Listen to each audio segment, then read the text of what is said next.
গোটা রাজ্য জুড়ে আজকে সকাল থেকে একাধিক জেলায়, সমস্ত জেলাগুলোতে, জেলা সদরে নানান জায়গায় ছাত্রছাত্রীরা তারা বিক্ষোভে নেমেছে। সাফ কথা, ব্রাত্য বসুর গ্রেপ্তারি চাই। পদত্যাগ সব করে, এমনি ওনাকে পদত্যাগ করতে হবে। ওই চেয়ারে বসে থাকবার আর কোনো যোগ্যতাই ওনার নেই। কিন্তু এই ধরনের একজন ক্রিমিনালের ইমিডিয়েট অ্যারেস্ট চাই, গ্রেপ্তার করতে হবে ব্রাত্য বসুকে। একটা গাড়ি চড়ে ঘোরে, এই সেই গাড়ির ছবি। এই গাড়িতে করে কালকে ব্রাত্য বসু ঘুরছিল। এই গাড়ির তলায় পিষে মারবার চেষ্টা করেছে যাদবপুর বিশ্ববিদ্যালয়ের ছাত্রছাত্রীদের। পরবর্তীতে দেখা যাচ্ছে যে এই গাড়িটি ট্যাক্স এখনো পর্যন্ত জমা দেওয়া বাকি আছে। 25শে জুন 2025 এই ট্যাক্স ভ্যালিডেশন এই গাড়িটি শেষ হয়ে গেছে। এছাড়া পলিউশন 23শে ডিসেম্বর 2024 এই গাড়ির পলিউশনের যে পারমিট, সেই পারমিট হচ্ছে যে শেষ হয়ে গেছে। পারমিটহীন গাড়ি, বেআইনি গাড়ি চড়ে ঘুরে বেড়াচ্ছে রাজ্যের শিক্ষামন্ত্রী এবং সেই গাড়ির নিচে ছাত্রছাত্রীদেরকে পিষে মারবার চেষ্টা করছে। কতটা অমানবিক এবং কতটা ক্রিমিনাল মাইন্ডেড।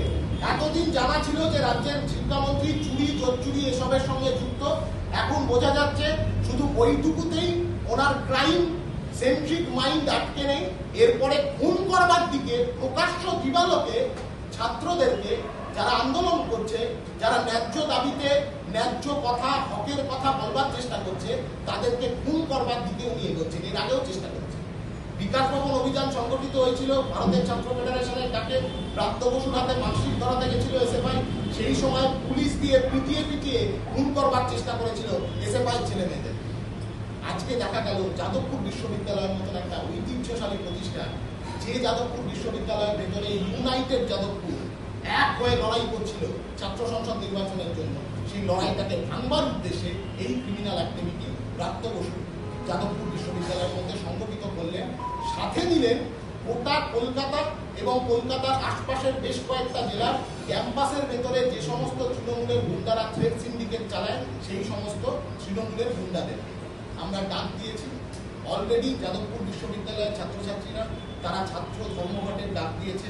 আগামীকাল সোমবার 3রা মার্চ ভারতের ছাত্র ফেডারেশনের পক্ষ থেকেও সেই ধর্মঘটের প্রতি সংহতি জানিয়ে বিশ্ববিদ্যালয়ের অভ্যন্তরে এই ধরনের ক্রিমিনাল অ্যাক্টিভিটির বিরুদ্ধে ব্রাত্য বসুর গ্রেপ্তারির দাবিতে আগামীকাল রাজ্যের সমস্ত বিশ্ববিদ্যালয়, আই রিপিট, রাজ্যের সমস্ত বিশ্ববিদ্যালয় ধর্মঘট পালন করবে এই রাজ্যের ছাত্রছাত্রীরা।